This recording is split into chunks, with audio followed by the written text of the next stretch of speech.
By the end of this webinar, you'll have an understanding of the purpose and necessity of the Annual Performance Report, or APR, for the 21st Century Community Learning Centers. During this webinar, I will refer to the program as the 21st Century Program. We will examine federal, state, and local uses of the data. I'll provide information on the 21st Century Program's APR data procedures and our policy regarding late reporting. This webinar will also provide step-by-step instructions on how to collect and enter both the attendance data for each center and how to collect and enter the activities and staffing data into the online Google spreadsheet.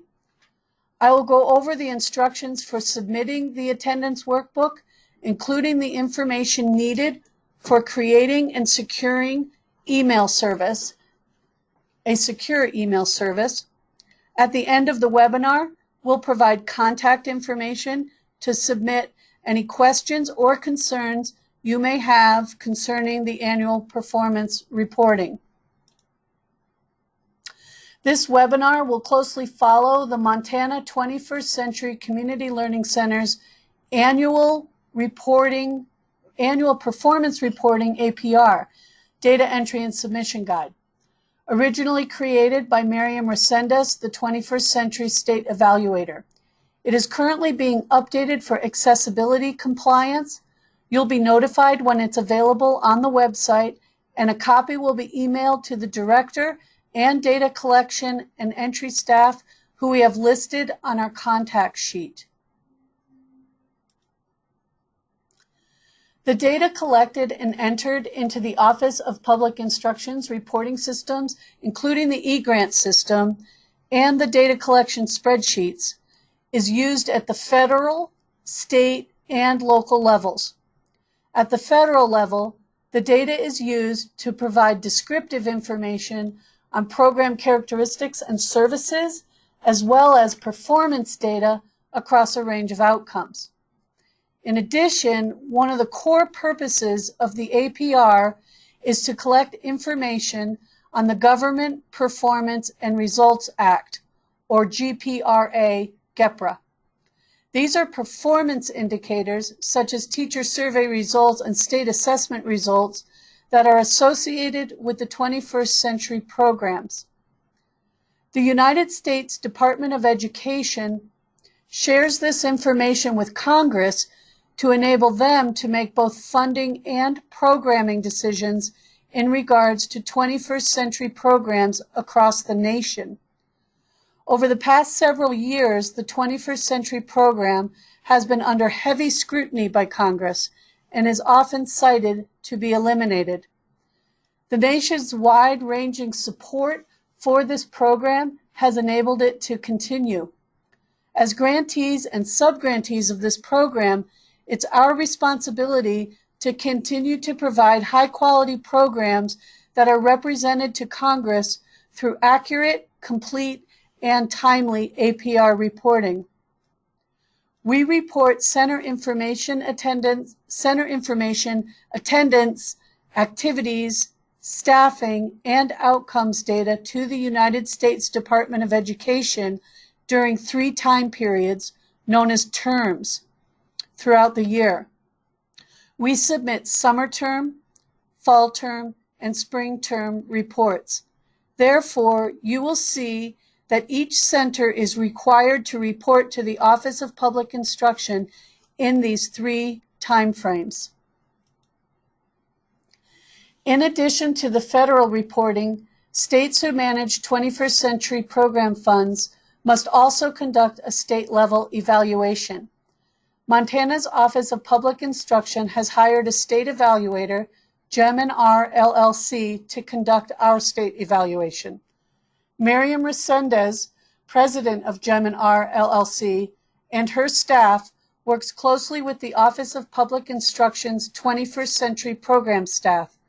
Each year, we collect data from all program centers to provide the most accurate picture of the 21st Century programs in Montana, and we include the federal APR data within the state and local evaluations. We compare the data to our 5-year state evaluation plan to determine yearly trainings, adjustments, and actions needed to move toward our 5-year goals. Using all of the previous year's data, subgrantees report on how they feel their local programs have progressed to meet local and state goals. Miriam Resendez provides local evaluation instructions to grantees each year. Today, I will focus on the Annual Performance Report, or APR, data collection and reporting. I will go over the APR data reporting procedures, including grant assurances concerning APR reporting, timelines for submitting the data, and protocols on late reporting. I will then fully explain how to collect and report on your program center's activities and staffing Google Sheet and the attendance Excel spreadsheet. Oops. When the 21st Century Community Learning Center's grant application was completed, the school or organization's authorized representative signed off on the state's common assurances and the specific 21st Century assurances. Within 21st Century program assurances, the subgrantee agrees to work collaboratively with the schools that the after-school program participants attend. One of the aspects of that collaboration is for the school and the program to agree to share demographic information, also known as personally identifiable information, or PII, on students for the APR reporting. It is required that the demographic information, for example, the date of birth, gender, ethnicity, English language learners, free or reduced meal eligibility, special needs designation, and grade level, comes from the school district and not from a participant registration form completed by parents. If necessary, it is the 21st Century Director's responsibility to work with the local school district or districts to develop a Memorandum of Understanding, or MOU, so that the required data can be shared between the school and the 21st Century program. Due to the Family Education Rights Privacy Act, or FERPA, the MOU may require a written parent consent form be completed for each student in order for the school to be allowed to share the information with the 21st Century organization. Because it is required that programs collect individual student information, there is an assurance that the data collection and reporting staff will follow the Family Education and Rights Privacy Act, or FERPA law. In addition, there is an assurance that the subgrantee agrees to comply with all OPI data collection and reporting requirements. We use this official data to match to our state student information system, also known as Achievement in Montana, or AIM, sometimes referred to as Infinite Campus. We use the student information to retrieve the state assessment data for English and math, which is required to report into the U.S. Department of Education's data system. We also use the data for our state evaluation, local evaluations, and monitoring. I will go over these requirements in the next 2 slides. The FERPA law gives protections to parents of children in regards to access to their students' education records. Within the FERPA law, schools are responsible for keeping the student information confidential. Under certain situations, schools are allowed to share information. For example, a student's information can be shared with, quote, other school officials with legitimate educational interests, unquote. The consequences of inappropriate sharing of information can cause schools to lose federal funding, including 21st Century funds. Therefore, it is vital for the 21st Century program staff who have access to student information to understand the FERPA requirements. It's essential that all personal identifiable information, or PII, for students be kept confidential and secure. This means that only designated personnel should have access to the student's information, and that the information is kept secure from others having access. For example, any documents containing individual student information and the attendance spreadsheets should be kept on a password-protected computer. It is highly recommended that all staff who will have access to student information sign a confidentiality agreement.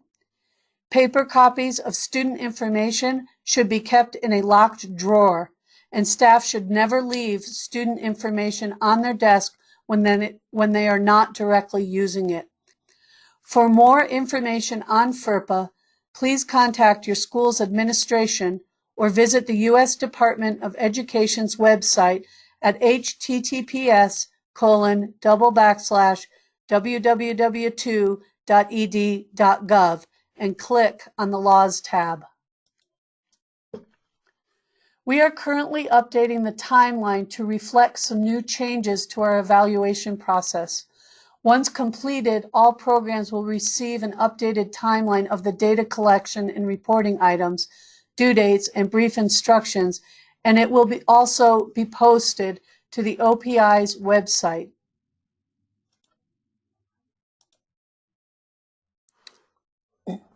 The timeline and calendar of due dates for reporting will include both evaluation reporting, reporting for self-reflection on the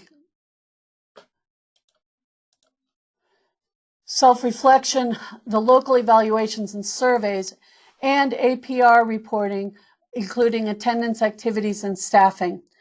Looking at this sample timeline, you can see that on row 9, on 9/12 of 2018, the 2018 summer term program reports are due. On the right-hand side, there are brief instructions for reporting the data. This timeline will also be shown on a calendar that shows the items due and their due dates. You may receive emails with further instructions concerning the evaluation reporting from our state evaluator, Miriam Resendez, or her staff, Robin Harris. APR data reporting emails will come from the OPI data control specialist, currently Amanda Domino.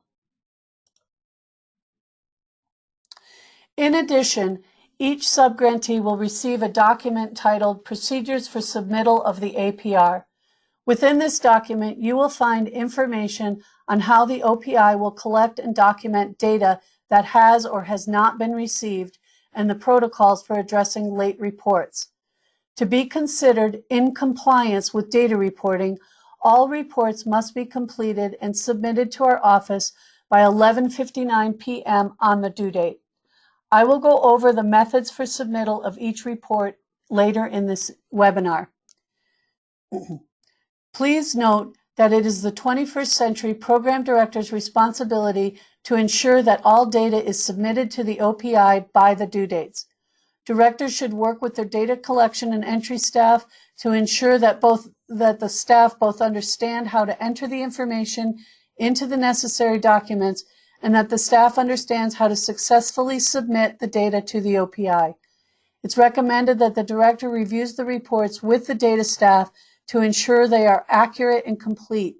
Once the data is submitted and accepted by the OPI, it will be considered the official data for that center.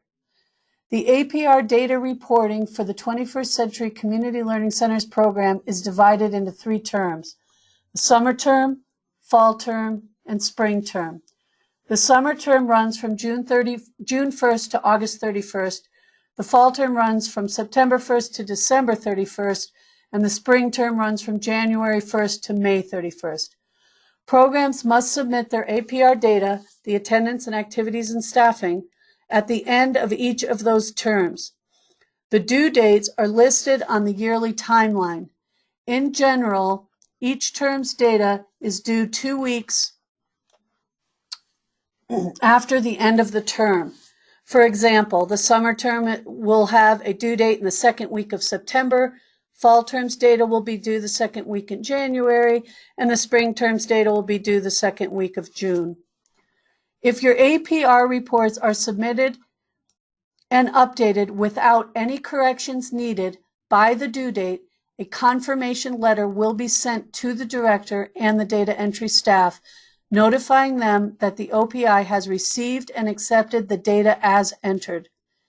If the data has been received but needs corrections, the subgrantee will receive a corrections email detailing the corrections needed and the date indicating when the corrections must be returned to the OPI.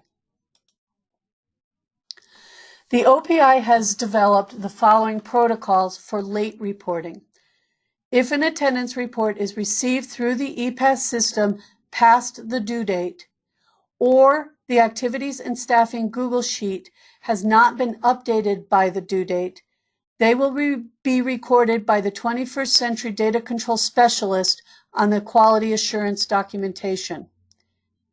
If the attendance report has not been received and the activities and staffing Google Sheet has not been updated within 1 week of the due date, the Data Control Specialist will send the grantee director and the data entry staff a corrections email notifying them that we have not received the data and that the data is due immediately. If that data is not received within 1 week of the corrections letter, the grantee will be recorded as non-compliant with the grant. At this point, grant funds will be suspended until the grantee submits the completed term's data. Documented late data reporting may impact a grantee's prospect for receiving future funding. Questions and concerns regarding late reporting should be sent to both Amanda Domino and Mary Ellen Earnhardt.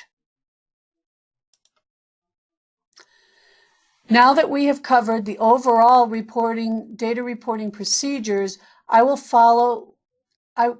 show you how to set up and enter the data into the Activities and Staffing Google Sheet and the Attendance Excel spreadsheet. The Activities and Staffing Google Sheet is an online document. In order to access the document, you must first have a Google account. At the beginning of each program year, Miriam Resendez or her staff from Gem&R LLC will send out an email that contains a link for your center's APR Staffing and Activities Workbook. If you already have a Gmail or Google account, click on the link in the email to access your workbook. Once open, you can bookmark the web page on your browser so you can easily access it in the future. Please note that access to the spreadsheet will automatically be deleted if the link in the email sent by Gem&R LLC is not clicked on within 14 days. If you click on the email link and it does not take you to the Google spreadsheet in your Google Drive shared with me files, please email the OPI 21st Century Data Control Specialist, currently Amanda Domino, so they can have a new invitation sent to you. If you have a separate Gmail or Google account, an email similar to the one shown will be shared to the address we have on file for you, for example, your center email. However, if you have a separate Gmail account, you will be prompted to request permission to access from your Gmail account as shown here. Simply request access. The email will be sent to the owner, Gem&R LLC, Miriam Resendez or Robin Harris, and they will grant permission for you to access the workbook. However, if you do not have a Google account, you will need to create one to access the shared with me files on Google Drive. To create a new Gmail or Google account, go to the www.gmail.com www.google.com. Click on the Sign In button in the upper right-hand corner. You will be prompted to sign into your Gmail Google account if you're not already signed in, or to create a new one. To create a new account, select Create Account and follow the steps when prompted. It may be helpful to select Use My Current Email Address and provide the contact email that was provided to the 21st Century Program. Once you have created an account and logged into Google, you will access your account through the following. Click on the Apps icon, click on Google Drive, and you'll see Shared with Me. You'll click on Shared with Me, and your Google account will come up.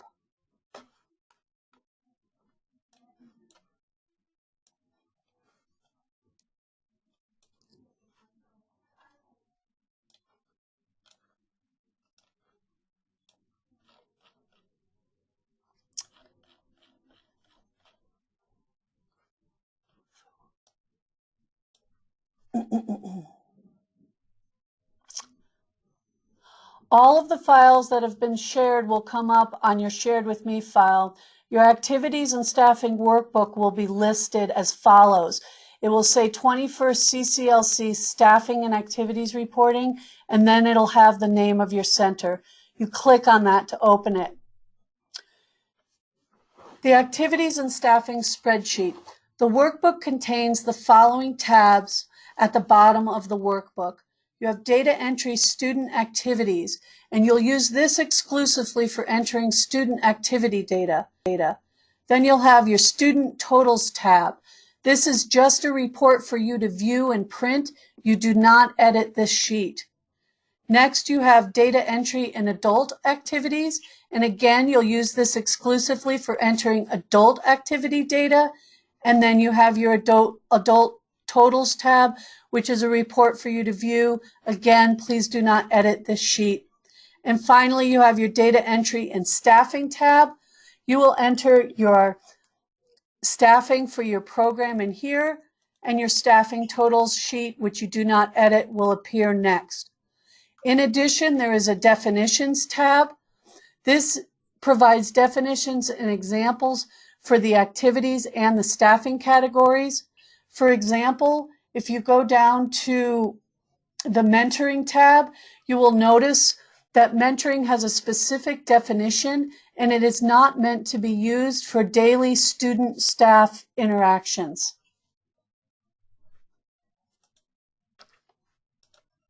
So step 1 on your staffing and activities reporting page, the grantee name in the upper left-hand corner will be pre-populated with your grant name and the center name. These names are based on what is written in the eGrant application. Next, enter the status of your center for the summer, fall, and spring terms. If it is inactive, you must specify the reason why it is inactive. If you select Other, then you must specify why you are inactive. In other words, as an example, we have that if the all 1201 Center students attend summer programming in the 1227 Center.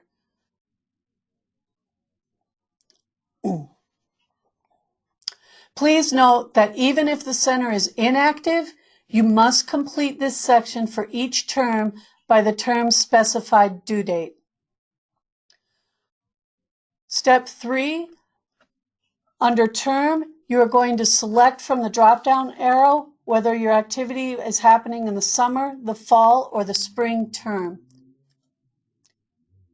If an activity occurred during multiple terms, enter the same activity name separately for each term. If there is a drop-down arrow in any of these workbooks where you're working, you must select from the options provided. Do not type your answer in any of these columns. However, in the activity name column, you will type the name of your activity. When selecting a name, first think about the overall activity that will match up to the activity category in the next column. For example, you may be having a gardening club that lasts for 2 months during the summer. You offer the club activity 5 days per week for 6 hours per day to 25 students.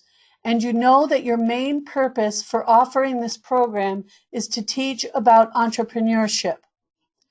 During the summer, you may focus on activities each day within the garden club. You may have spent 1 day planting seeds. You may tend the garden once a week. You may spend a day advertising for the market, and then attend the market once per week for 2 weeks. You can list those activities under Gardening Club, but do not fill in the rest of these rows. This will show the documentation for each activity within the Gardening Club.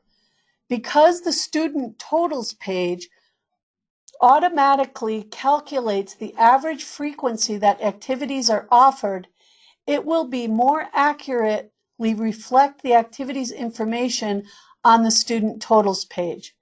For example, the Gardening Club or Entrepreneurship shows that it was offered 5 times per week, 6 hours per day for 25 students. If you entered the frequency of each activity under the Gardening Club, it would have averaged the time showing that you only had entrepreneurship once per term instead of more than once a week, and the hours per day would have read more like 4 hours per day. If you're looking at the fall term, you will see that literacy is listed 3 different times. If you have different groups participating in an activity, for example, literacy, and all of the information is different depending on the group, for example, grades 4 through 5, grades 2 through 3, or all students, then include all the information for each group. You can still list the individual pieces under each group for documentation. Step 5, back looking at the activity category. You're going to select the category that best fits the primary goal of the programming. If an activity does not clearly fit into one of the 12 types, select the activity type that most closely fits. For example, if you are offering a summer gardening club, what is the primary goal of the camp? Is it to introduce students to gardening, a STEM project? Is its primary goal to introduce students to an option for a college degree and career in horticulture, a college and career readiness program? Or is its main goal to teach students about how to start and run a business as an entrepreneurship? Each activity offered should be in alignment with the eGrant application's academics and activities section. Again, you can look at the definitions to determine which activity category you decide to use. Step 6, selecting the activity frequency. Select from the drop-down menu the option that best represents the activity's frequency for the term. Options are listed from least to most frequent. Step 7, enter typical number of hours that the activity was provided per day or per session.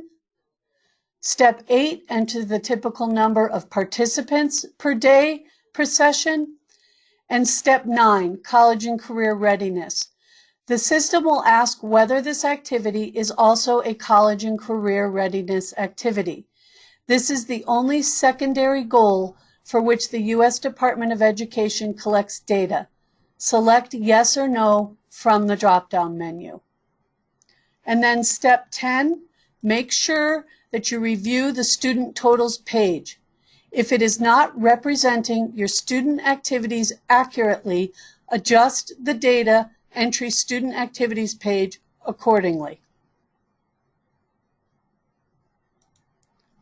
The data entry adult activities page includes activity categories of career or supporting their youth in post-secondary education or career options, career or job training for adults, family and social events, parenting or family management, and supporting their youth in academics or other.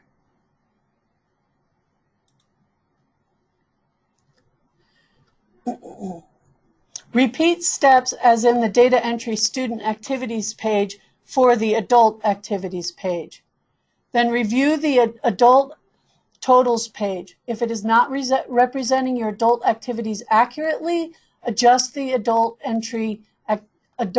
activities page accordingly. Next, we come to the data entry staffing page.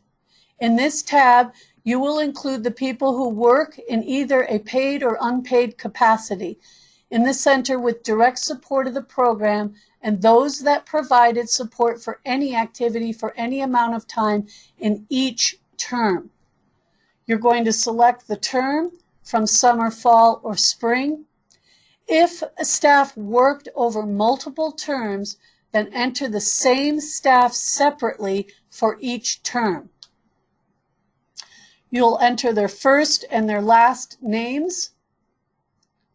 You'll enter the type of staff member from the drop-down menu that represents the staff member as accurately as possible. Then you will enter whether or not the staff is paid or volunteer, whether or not the staff was paid directly through the 21st Century Grant, and lastly, step 7, you'll only complete this if the staff member departed during the term. If a staff member left and was replaced during the reporting year, you select yes. For example, if Jane was hired to work for the school year but left before the end of the fall term and you had to replace her, then select yes. If a staff member left but was not replaced during the reporting year, select no. For example, the staff member was hired to work the fall term, they left at the end of the fall term as agreed upon, and was not replaced. Then you select no. You'll repeat steps 1 through 7 for each staff member and each term. Review the staffing totals page, and if it does not represent your staffing accurately, adjust the reporting for the staffing entry page accordingly.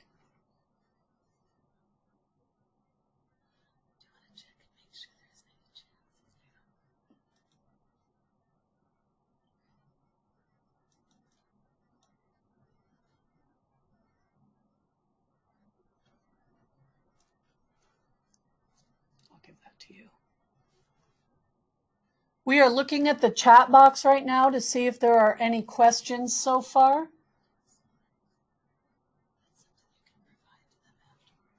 Yeah.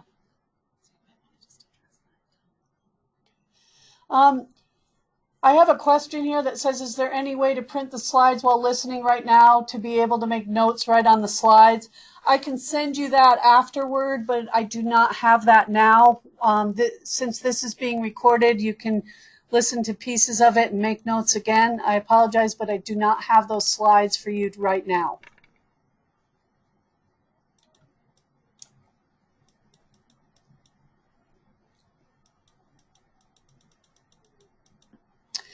The next one is, so I understand the activities entry with how many times a week and hours offered. Do we have to break it underneath each activity, planting seeds at the garden, or is this optional? That is optional. Some programs like to keep that level of detail so that they know from year to year what activities they've offered and what they did within those activities. If you do not want to list that, you do not have to. You can put the overall activity category and the name of the overall activity.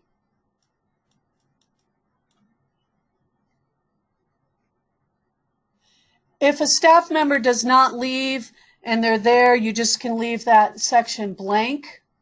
On the staffing, whether or not they left during the year, yes, you can leave that blank. You only enter it if in those yes or no situations.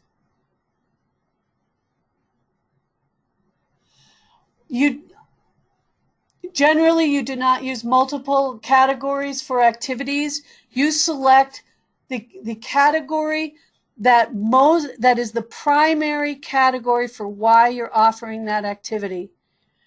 If in your grant application you said that you were going to work with English language learners, then the category may be English language learners. You may be teaching them some literacy, but your main objective is to work with those English language learners. You should select the primary category for that activity. I think that's all of the... Oh. Paraprofessionals would be considered non-teaching staff, other non-teaching staff.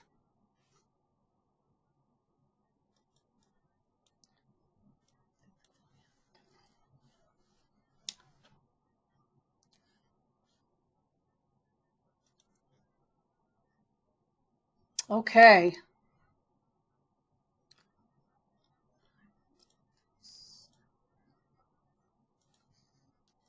No, where am I going? Okay. There we go.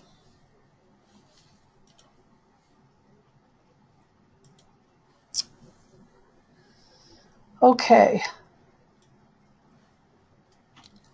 The data is automatically saved when a center staff enters the activities and staffing into the Google Sheet. The OPI has access to view the data online at the same time that it is entered.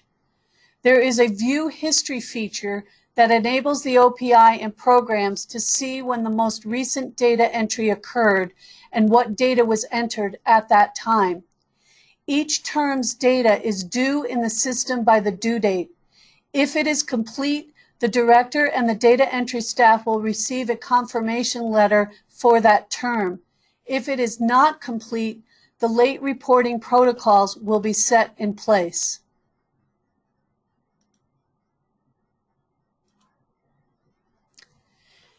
In addition to completing the activities and staffing Google Sheet, programs are required to collect and report on student demographics and attendance.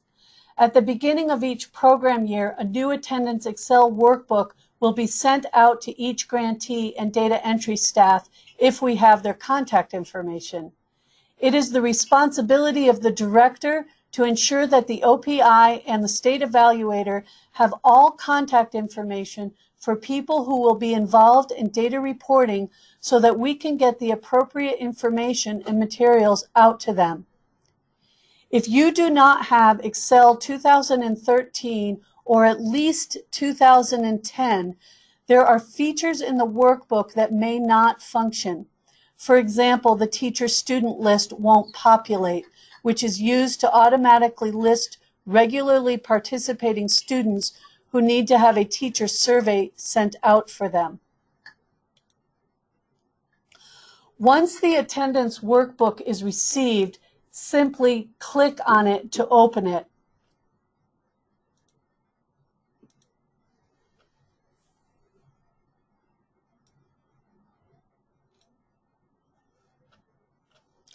At the top of the workbook, click on Enable Editing.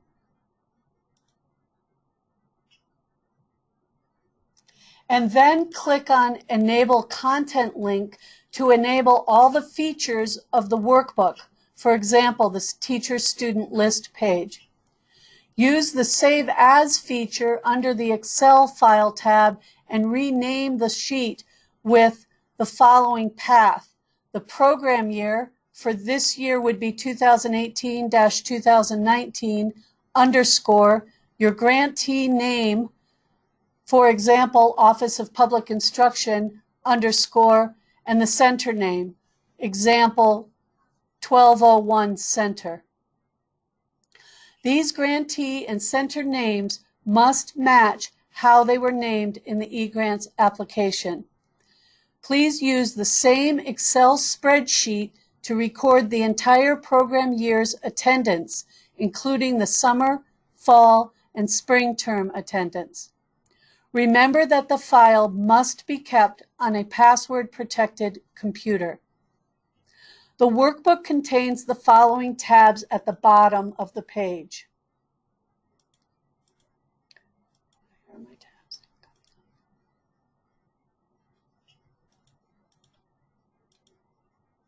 Here they are.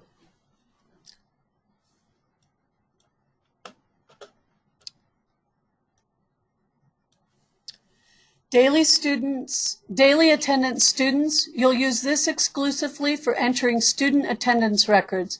This is the only page where you will enter data. Do not enter data under any of the other tabs. I'm sorry. One sec, folks. I had us on the wrong page. Here we are. Now we're on the right page.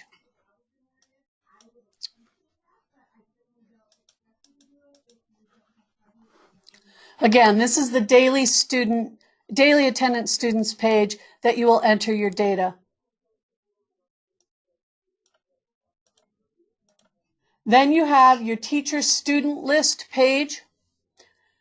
Students that have greater than 14 days will populate this automatically. Please do not enter any data on here. Do not edit this page.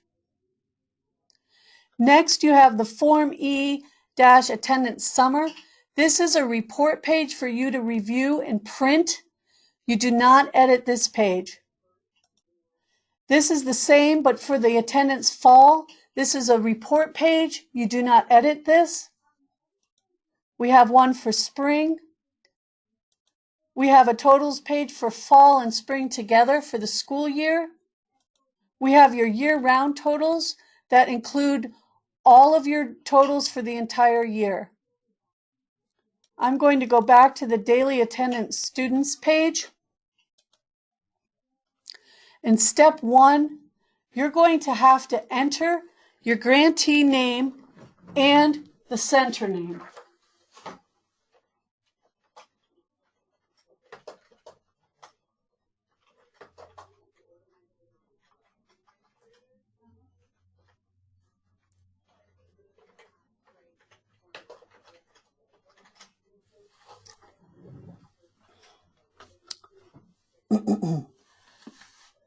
Next, you're going to go down to step 2, and you're going to enter a student's name for the entire program attendance sheet. You'll use this one row for the student for the whole year.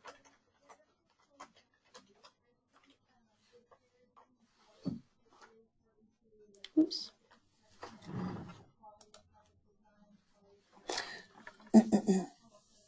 Next, you're going to enter the school day classroom teacher's name. Type the name of the student's regular school day classroom teacher.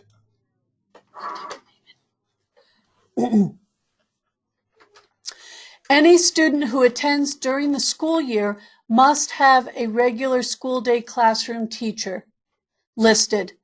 The only students who should not have a school day classroom teacher listed are those who attended only in the summer, or those who fit into one of the top 5 categories listed in the full school name column, those being homeschool, private school, out of district, out of state, or unknown. For the full school name, you click on the drop-down arrow and you select your school from the list. Again, at the top of the list, you can select homeschool, private school, out of district, out of state, or unknown. However, if the student attends an out of district Montana school and you know the name of the school, please do select the proper name from the list. Note that the school code column automatically fills in when you select the proper school. Please do not edit this field. You put in a date of birth. The date of birth, This information must come from the school's office as it is the official OPI student data. This is a piece of personally identifiable information that must remain confidential as part of the FERPA law. For each of the next columns, if you have entered a student's name, you must make a selection from the drop-down arrow. Do not leave any of these cells blank. You can see that they are highlighted in red. Did the student attend last year? Yes, no, or I don't know. If you're a new director, and you should have access to last year's reports, but if not, you may have to say, I don't know. For columns I through N, which will highlight in red when you enter the student's name to show you that they are required, the data must be collected from the school district's official student information system where the student attends, for all students who attend the schools included in your e-grant application. If you do not have this data because the student does not attend one of the schools within your grant application, enter the best answer from the drop-down list. For example, could not be determined. If a program lists all students' data in any of these columns as could not be determined, the OPI will send a corrections letter to the program asking them to enter the appropriate data or provide a justification as to why they did not enter the appropriate data. All programs are expected to have a collaboration agreement with the schools where the students attend in order to collect this data. Please see the common assurances or the Title 4B program assurances for more information. So for race or ethnicity, you click on the drop-down arrow and select. Gender, click on the drop-down arrow, select. English proficiency, this is data, again, this is where you will get from the school. It needs to be the official data whether or not a student has been identified as an English language learner. If they have an English language learner designation, you will submit limited English proficiency. Free and reduced lunch. You will enter whether or not the student is eligible for free or reduced priced lunch. Again, this is one cell where I have seen people have entered data on their own. Please use the selection from the drop-down arrow. Special needs designation. Special needs or disability designation includes either an individual education plan known as an IEP or a 504 plan. If they do not have one of those two, then they are not special needs or disabilities. It is vital that this information comes from the school's database and not from any other record. And the grade level. Enter the grade that the student is in during the fall of the current year. If you have summer program students, enter the grade they will be entering in the following fall.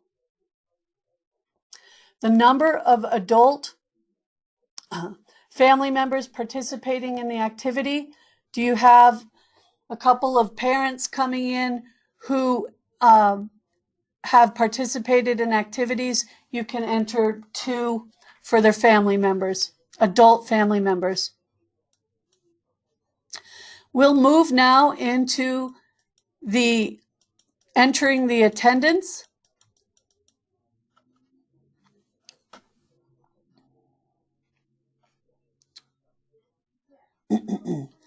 Enter the student records.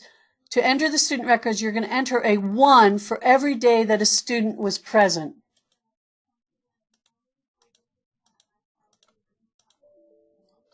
Oops. Okay. If a student was not present, you can leave it blank. The calendar dates for the summer, which run through August 31st. Because some school year programs begin the last week in August, you will see a second section showing August dates.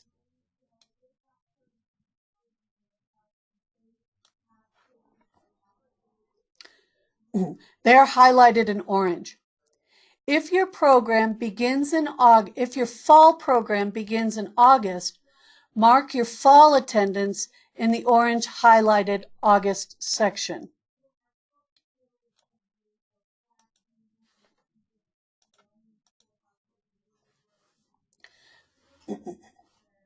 Repeat steps 2 through 14 for all enrolled students, and remember to save your work frequently.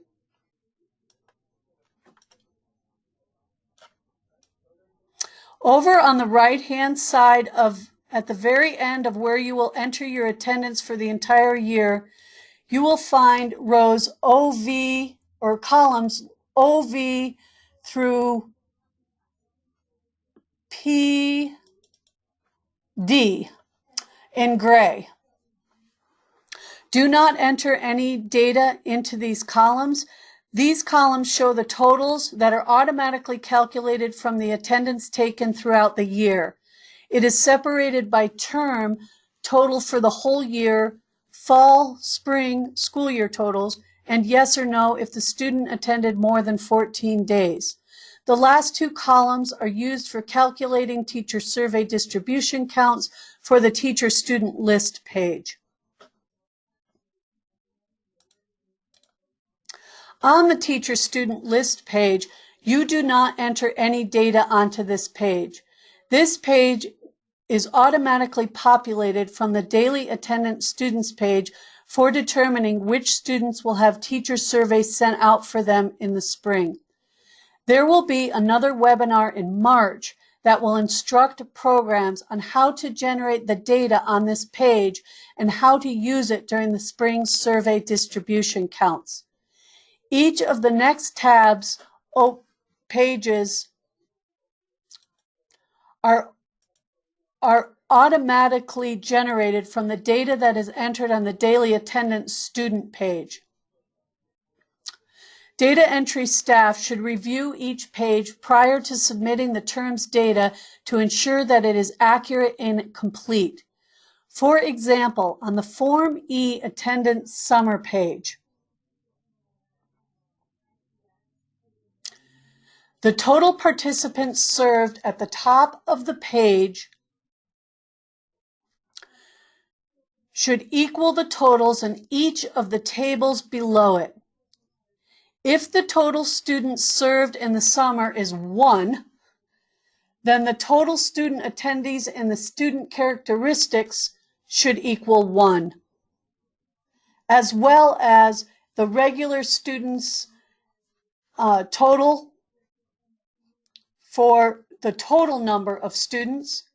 The total number of race and ethnicity should equal 1. The gender should equal 1. Limited English proficiency total should equal 1. Student free and reduced lunch should equal 1. Special needs should equal 1. The only one that may be different is the adult family members at the bottom. If any of these totals do not equal the total at the top, then you will need to return to the daily attendance student page and identify where that data is missing and add that data so that your totals match. Once the attendance is complete, you are ready to submit to the OPI by the due date for the specific term.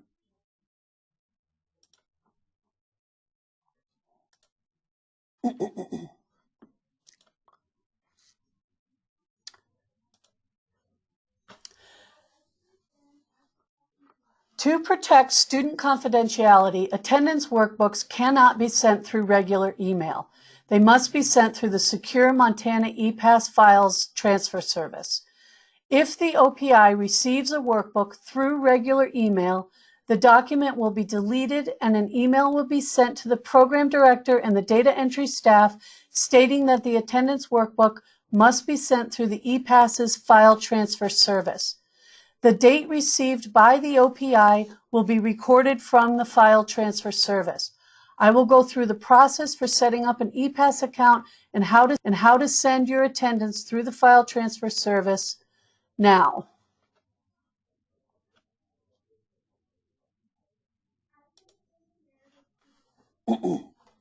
In order to open an ePass account, you have to open the ePass home page. To create an account, go and click on the Login button on the first page.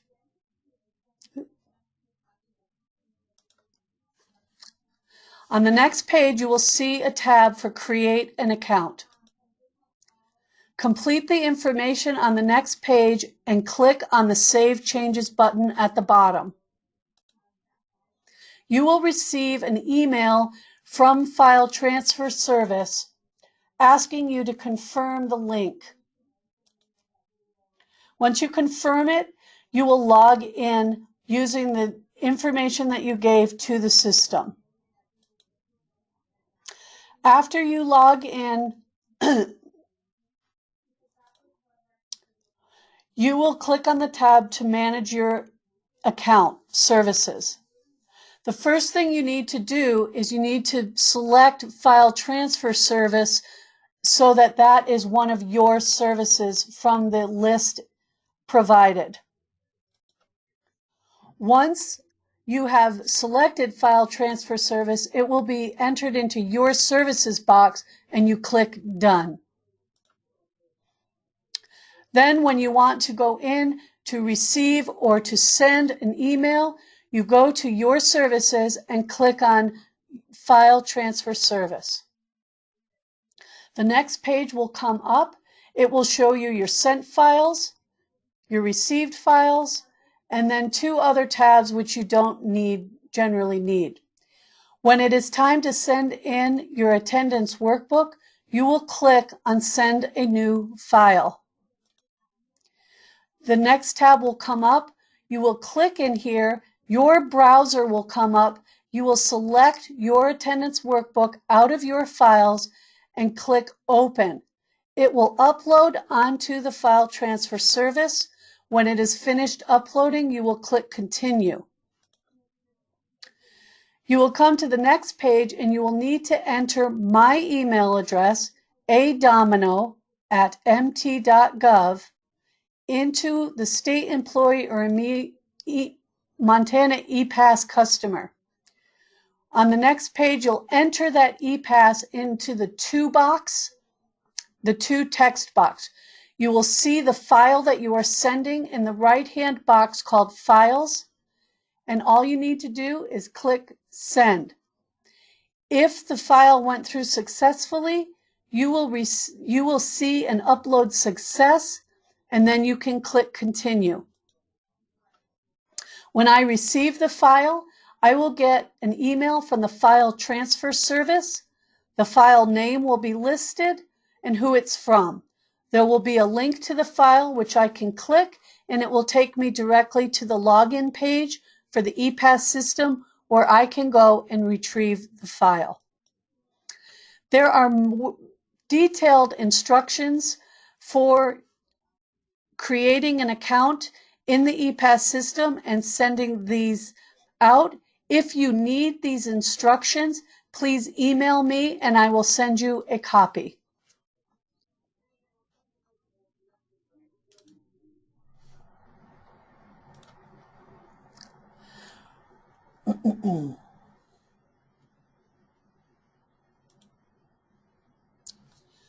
Please note, once you submit a term's APR data, including the attendance and the activities and staffing, and you have received a confirmation letter, the data becomes the term's official data and it must not be altered.